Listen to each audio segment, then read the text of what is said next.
दोस्तों नमस्कार, मैं हूं विनीता यादव और आप देख रहे न्यूज नशा आदत हर खबर की। खबर बहुत बड़ी है, आने वाले दिनों में बहुत कुछ घट सकता है। भारतीय रुपया 85 के स्तर पर क्या जल्दी पहुंच जाएगा 100 पर? वैश्विक मंदी का असर क्या भारत पर भी पड़ेगा? आर्थिक संकट की क्या ये कोई दस्तक है? क्या भारतीय अर्थव्यवस्था एक बड़े संकट की तरफ बढ़ रहा है? क्या रुपया जल्द ही 100 तक गिर सकता है? अगर ऐसा हुआ तो इसका असर हम सब पर क्या होगा? क्या सरकार के पास कोई इसका सॉल्यूशन है, या फिर हम 1991 जैसी आर्थिक आपदा की तरफ बढ़ रहे हैं? बहुत चिंता की बात है ये। इसे समझिए ध्यान से, इस वीडियो को आज देखिए। आज के इस वीडियो में हम आपको विस्तार से बताने वाले हैं कि भारतीय अर्थव्यवस्था के लिए आगे क्या खतरे हैं, रुपया क्यों गिर रहा है और सरकार की क्या तैयारी है, आम आदमी पर इसका क्या असर पड़ने वाला है। सबसे पहले समझते हैं कि आखिर रुपया लगातार गिर क्यों रहा है। 2023 में रुपया 80 के आसपास था, 2024 में ये 85 तक पहुंच गया और अब 2025 में 90 के करीब मंडरा रहा है। क्या ये 100 के लेवल को छू सकता है? अगर ऐसा हुआ तो इसके असर क्या होंगे? आइए आपको पहले बता देते हैं कि अगर ऐसा हुआ तो क्यों होगा, मुख्य कारण क्या है इसके। डॉलर की मजबूती। अमेरिका में ब्याज दरें बढ़ने से निवेशक डॉलर की तरफ ज्यादा अट्रैक्ट हो रहे हैं, जिससे रुपए पर दबाव बढ़ रहा है, यानी डॉलर मजबूत हो रहा है, जिसकी वजह से रुपया अपने आप नीचे गिर रहा है, क्योंकि रुपया उस तरह का कोई भी आकर्षण नहीं बना पा रहा कि डॉलर से कंपटीशन कर सके। विदेशी निवेश में गिरावट।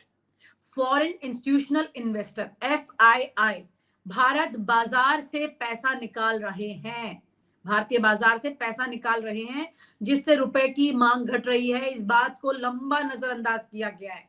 काफी लंबे समय से ये हो रहा है कि विदेशी इन्वेस्टमेंट जो यहाँ हो रही थी, उन्होंने पैसा निकालना शुरू कर दिया वापस।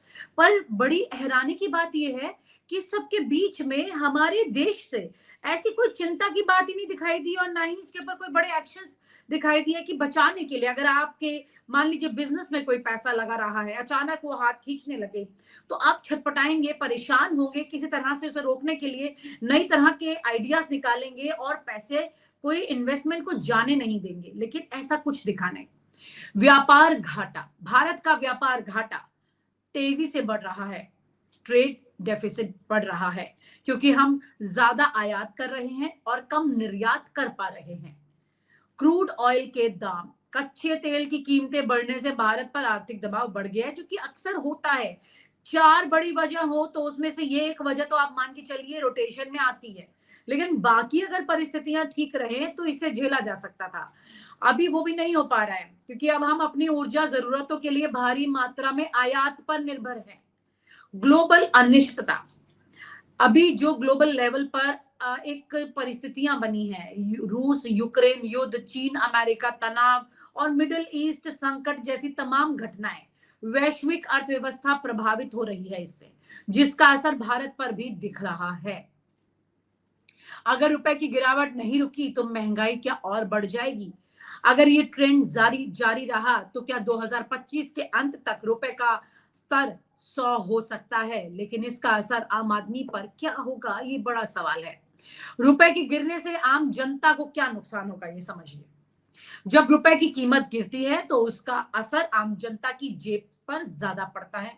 बताते हैं आपको, हालांकि आपको इस बीच में याद आ रहा होगा और लगभग सभी को आना भी चाहिए याद, कि मोदी जी अपनी सत्ता में, केंद्र की सत्ता में आने से पहले कह रहे थे रुपए की कीमत गिरना नहीं होता है, दरअसल ये इंसान का गिरना है, ये सत्ता पे बैठे हुए लोगों का गिरना है। इस तरह से कुछ उन्होंने एक स्टेटमेंट दिया था, आप लोगों को इजीली मिल जाएगा, उसे आप देखिएगा। अब यहाँ पर जो गिर रहा है उसे गिरने से रोक नहीं पा रहे हैं वो।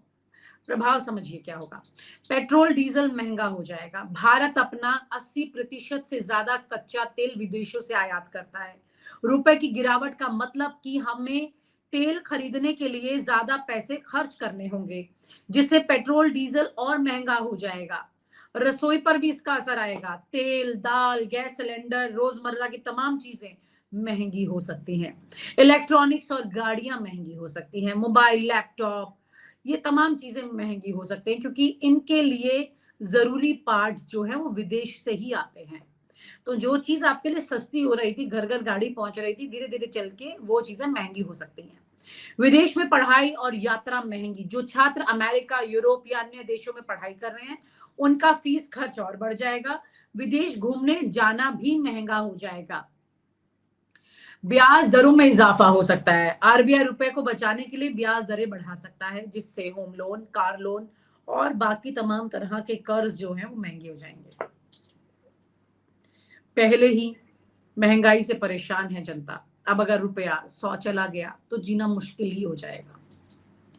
सरकार और भारतीय रिजर्व बैंक रुपए की गिरावट को रोकने के लिए अब क्या कर सकते हैं? आपको पता है शक्तिकांत दास जो कि आरबीआई गवर्नर थे और अब चले गए हैं पीएमओ में, वो क्या करेंगे वहां बैठकर? क्या कोई आइडिया दे सकते हैं? क्या मोदी जी उनके आइडिया से कुछ कर पाएंगे? क्योंकि उनके आइडिया से और आपस की अच्छी इक्वेशन की वजह से मोदी जी ने आरबीआई से पैसा निकाला ही है। आप समझ रहे हैं? और आरबीआई का भंडार जो है वो बढ़ना चाहिए, उस पर काम नहीं किया है। क्या विश्वास करेंगे आप कि आरबीआई क्या करेगा? चलिए बताते हैं फिर भी। डॉलर रिजर्व का इस्तेमाल। आरबीआई अपने विदेशी मुद्रा भंडार से डॉलर बेचकर रुपए की मांग बढ़ाने की कोशिश करेगा। ब्याज दरों में बढ़ोतरी। महंगाई को रोकने के लिए आरबीआई ब्याज दरें बढ़ा सकता है, यानी कि आरबीआई में जो पैसा है वो ज्यादा होना चाहिए, वो भंडार बढ़ना चाहिए। उसे बढ़ाने के लिए आप पर ही कर्ज, आपके ऊपर ही बोझ ज्यादा आएगा, जिससे बाजार में रुपए की वैल्यू में सुधार आ सकता है। क्योंकि आरबीआई ऐसा मुद्रा भंडार है जो जितना रिच होगा उतना हमारे देश की रीढ़ की हड्डी मजबूत होगी। आप ऐसे मत समझिए इस बात को। निर्यात को बढ़ावा। सरकार आईटी सेक्टर, फार्मा, मैन्युफैक्चरिंग निर्यात को बढ़ाने के लिए नई नीतियां लागू कर सकती है। स्वदेशी उत्पादन को प्रोत्साहन। आत्मनिर्भर भारत अभियान को और तेजी से लागू किया जा सकता है ताकि आयात पर निर्भरता कम हो। वैश्विक निवेश को आकर्षित करना। विदेशी कंपनियों को भारत में निवेश करने के लिए आकर्षित किया जा सकता है, जिससे डॉलर की आमद बढ़ जाएगी। अभी तक हो नहीं रहा है ऐसा। ये करे तो होगा, लेकिन ये करने के आइडियाज जो हम आपको बता रहे हैं, क्या सरकार को नहीं पता है? क्या बड़े बड़े उन ब्यूरोक्रेट्स को नहीं पता है जो सिस्टम की फाइनेंस कंडीशन को जानते हैं? लेकिन इस देश में अभी कुछ अलग ही तरह का रूल चल रहा है। आगे समझिए। चौथा भाग आपको समझा दें। क्या भारत को 1991 जैसे आर्थिक संकट का सामना करना पड़ेगा? 1991 में भारत को बड़ा आर्थिक संकट झेलना पड़ा था, जब विदेशी मुद्रा भंडार खत्म होने के कगार पर आ गया था। क्या हम फिर से वैसी परिस्थिति में आ रहे हैं? 1991 में भारत के पास सिर्फ 15 दिन का विदेशी मुद्रा भंडार बचा था। 1991 में। 2025 में क्या है, ये तब में और अब में जो फर्क है वो बता रही हूँ। अभी भारत के पास करीब 600 अरब डॉलर का रिजर्व फंड है, लेकिन रुपए की गिरावट अगर जारी रही तो हालात बिगड़ जाएंगे। 1991 में सरकार को आईएमएफ से लोन लेना पड़ा था। 2025 में सरकार फिलहाल आत्मनिर्भर बनने की कोशिश कर रही है, लेकिन मैं आपको एक बात बता दूं कि यहां पर एक और परिस्थिति दिखाई दे रही है। अमेरिका ने अपना हाथ खींच लिया, आप जानते हैं ना, या भारत को मदद नहीं करने वाला है वो फंड में।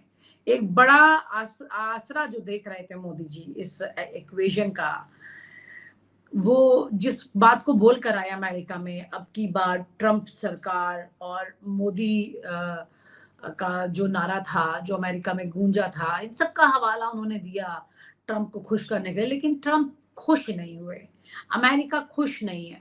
अमेरिका की शक्ति भारत की तरफ ट्रंप के आने से कुछ वक्त पहले से बढ़नी शुरू हो गई थी। अब ऐसा लगता है जैसे ट्रंप ने उसे कई गुना आगे, मतलब 5वें गियर में डाल दिया गाड़ी के, सीधा दौड़ने लगी है। परिस्थितियां ऐसी हो गई हैं। भारत की अर्थव्यवस्था नाजुक मोड़ पर खड़ी है। अगर रुपए की गिरावट नहीं रुकी तो महंगाई और बढ़ जाएगी, निवेश घटेगा और भारत को आर्थिक संकट का सामना करना पड़ सकता है।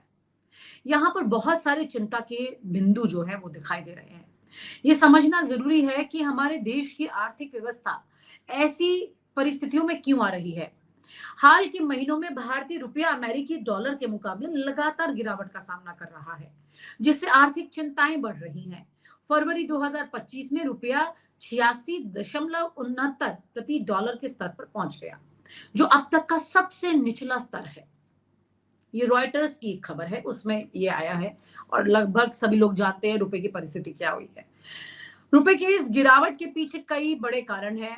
व्यापार घाटे में जो वृद्धि है, अप्रैल से नवंबर 2024 के बीच भारत का व्यापार घाटा जो है वर्ष दर वर्ष 18.4% बढ़ा।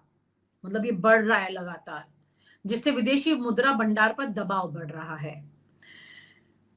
विदेशी पूंजी प्रवाह में कमी। 2025 की शुरुआत से विदेशी निवेशक भारतीय शेयर बाजार से 11 अरब डॉलर से ज्यादा की पैसे निकाल चुके हैं, जिसका जिक्र हम कर रहे थे। विदेशी जो निवेश था उसमें 11 अरब डॉलर तक का पैसा जो भारत के पास आया था उसे निकाल लिया गया है, जिसका नेगेटिव असर पड़ रहा है। अमेरिकी डॉलर की मजबूती, अमेरिकी फेडरल रिजर्व बैंक की नीतियां और अमेरिकी अर्थव्यवस्था की मजबूती के कारण डॉलर मजबूत हो रहा है, जिससे अन्य मुद्राओं विशेषकर रुपए पर दबाव बढ़ रहा है। रुपए की इस गिरावट का सीधा असर आम जनता पर पड़ रहा है। आयातित वस्तुएं जैसे कच्चा तेल, खाद्य तेल, दवाएं और इलेक्ट्रॉनिक्स महंगे हो रहे हैं, जिससे महंगाई बढ़ रही है। इसके अलावा विदेश में शिक्षा और यात्रा की लागत भी बढ़ रही है, जो आपको बताया, जिससे छात्रों और यात्रियों पर भी बहुत ज्यादा दबाव बढ़ेगा। भारतीय रिजर्व बैंक ने रुपए की स्थिरता बनाए रखने के लिए विदेश मुद्रा बाजार में इंटरफेरेंस किया, लेकिन जो एक्सपर्ट है उनका ये कहना है कि रुपए के ओवर इवैल्यूएशन को देखते हुए 2025 में आरबीआई को, यानी कि उसकी कीमत को ज्यादा अधिक मूल्यांकन की तरफ देखते हुए 2025 में आरबीआई को अपनी मुद्रा प्रबंधन रणनीति में बदलाव करना पड़ सकता है। यानी कि आरबीआई उस परिस्थिति में पहुंच गया है जो कि जो नियम कायदे पहले के बनाए हुए थे उस पर नहीं चलेगा। इन चुनौतियों के बीच ये जरूरी है कि सरकार और आरबीआई मिलकर नीतिगत उपाय करें ताकि रुपए की स्थिरता सुनिश्चित हो जाए, आम जनता पर पड़ने वाले नकारात्मक प्रभावों को कम किया जा सके। ये परिस्थिति दिख रही है, लेकिन क्या होगा ये बड़ा सवाल है, क्योंकि लगातार भारत के बड़े इन्वेस्टमेंट्स जो हमारे पास पहले से पैसा है, हमारे सरकारी बैंक में पैसा है, उसमें से काफी बड़ी मात्रा में पैसा जो है वो अडानी को भी दिया गया है। आरबीआई का पैसा सरकार को दिया गया है। जो हमारी, क्योंकि सरकारी बैंक जितने मजबूत होंगे उतना हमारी आरबीआई भी मजबूत होती है। आरबीआई के पास भी जितनी मजबूत होगी उतना देश मजबूत होगा, क्योंकि एक तरह से तमाम जो चीजें हैं आपस में एक दूसरे से, सरकारी सिस्टम में जो चीजें जुड़ी हुई हैं सब आपस में एक साथ जुड़ी हुई हैं। अगर इसको नहीं संभाला गया, इसमें एक भी पिलर हिलता है तो आप ये मानकर चलिए एक एक करके बाकी चीजें भी गिरनी शुरू हो जाएंगी, धराशायी हो जाएंगी, और उसे बचा पाना बहुत ज्यादा मुश्किल हो जाएगा। चिंता की बात यहाँ है। आइए बात करते हैं वरिष्ठ पत्रकार सुभाष शिर्के जी से और समझेंगे कि उनकी नजर में ये बात क्या है, कैसे बच सकते हैं, और जो हमने अभी तक आपको पूरी जानकारी दी है, ये अगर ऐसी ही परिस्थितियां सामने आई तो देश की क्या परिस्थिति होगी, क्या हाहाकार मच जाएगा। सुभाष जी, आपने सुना कि किस तरह से इस वक्त भारत की परिस्थिति डगमगा रही है आर्थिक रूप से। आरबीआई के पास भी जो पैसा था वो सरकार के पास गया है। सरकारी बैंकों की जो स्थिति थी वो कॉर्पोरेट्स को लोन देने में चली गई, और ये लोन की वजह से पहले ही भारत बड़ी परेशानियां झेल रहा था, यहाँ तक कि मोदी सरकार के आने से भी पहले से ये परेशानियां झेल रहा था। आपकी नजर में क्या है, क्या होने वाला है? देखिए, इसमें जो यूएस में मंदी का दौर है और उस मंदी का दौर से उभरने के लिए जो फेडरल रिजर्व उनकी जो एजेंसी है, जैसे अपने यहाँ पे आरबीआई है वैसे वहाँ पे फेडरल रिजर्व एजेंसी है, वो इंटरेस्ट रेट बढ़ा रही है, और इंटरेस्ट रेट बढ़ने से डॉलर जो है वो ज्यादा मजबूत हो रहा है।